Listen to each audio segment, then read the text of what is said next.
Hello दोस्तों, आज हम बात करेंगे ब्राज़ील की मौजूदा स्थिति की और क्यों ब्राज़ील को एक फेल्ड स्टेट कहा जा रहा है। ब्राज़ील के हॉस्पिटल से लेकर अर्थव्यवस्था तक सब खराब है। ऊपर से ब्राज़ील की जनता बोल्सोनारो से भी परेशान है। कोविड-19 से ब्राज़ील में 2020 में हुई मौतों से तो आप परिचित ही हैं। उसके बावजूद भी ब्राज़ील के राष्ट्रपति ने विश्व भर से आई वैक्सीनेशंस की पेशकश को ठुकरा दिया और मजाक बनाते हुए कहा कि कोरोना की वैक्सीन से सब मगरमच्छ में बदल जाएंगे। उनके लिए तो सिर्फ ये एक मजाक था, पर ब्राज़ील की जनता को इस मजाक की कीमत 97,000 लोगों की मौत से चुकानी पड़ी। लोगों में बोल्सोनारो के प्रति गुस्सा भी है और वो उन्हें सत्ता से हटाना भी चाहते हैं। ब्राज़ील की आर्थिक स्थिति दिन पर दिन कम हो रही है और 14.7% वर्कर्स अनएम्प्लॉयड हैं। 2011 के मुकाबले गिरती हुई इकोनॉमी की रिकवरी में बहुत ज़्यादा समय लगेगा। अब से करीबन एक दशक पहले ब्राज़ील की तिजोरी नेशनल वेल्थ फंड से भरी रहती थी। 2014 में वर्ल्ड कप और 2016 में ओलंपिक्स ऑर्गेनाइज करने के बाद ऐसा लगता था कि ब्राज़ील की किस्मत बिल्कुल ही चमक गई है। पर अब ब्राज़ील की आर्थिक स्थिति बहुत पीछे है और इसमें सिर्फ और सिर्फ बोल्सोनारो का हाथ नहीं है। 1985 के बाद से ब्राज़ील के सत्ताधारी पार्टियों ने 3 बड़ी गलतियां की, जिसका खामियाजा आज ब्राज़ील की जनता भोग रही है।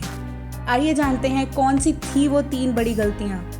पहली, शॉर्ट टर्म इन्वेस्टमेंट। ब्राज़ील ने 2003 से 2016 तक शॉर्ट टर्म फंड्स में ही इन्वेस्टमेंट की, जिससे उन्हें 4% हर साल की ग्रोथ तो मिली, पर लॉन्ग रन में ये कोई फ़ायदा ना दे पाई।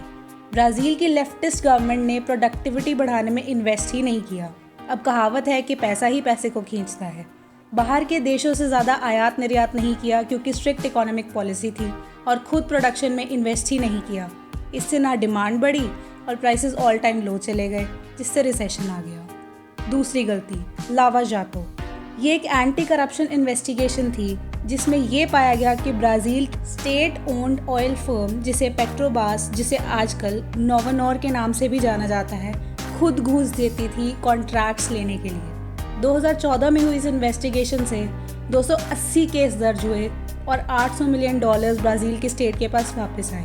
पर जो जजेस ने कन्विक्शंस की थी, उनका पॉलिटिकल एजेंडा सामने आ गया और वो खुद पॉलिटिशियंस से भी पैसे ले रहे थे इन कन्विक्शंस के लिए। इससे ब्राज़ील की दुनिया भर में बहुत बेइज्जती हुई और करप्शन हटाने वाले खुद ही करप्ट निकले।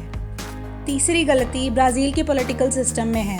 प्रेसिडेंशियल इलेक्शंस के टाइम पर 30 पार्टियों से ज़्यादा खड़ी होती हैं, जिससे चुनाव करवाना महंगा पड़ जाता है, और जो भी पार्टी सत्ता में आती है वो पावर एंजॉय करने के लिए बाकी पार्टीज़ के लिए ऐसे लॉज बना देती है जिन्हें इम्प्लीमेंट करना मुश्किल हो जाता है। लॉज सिर्फ और सिर्फ अपने बेनिफिट के लिए बनाते हैं और लॉन्ग टर्म गोल्स में कोई इन्वेस्ट ही नहीं करता।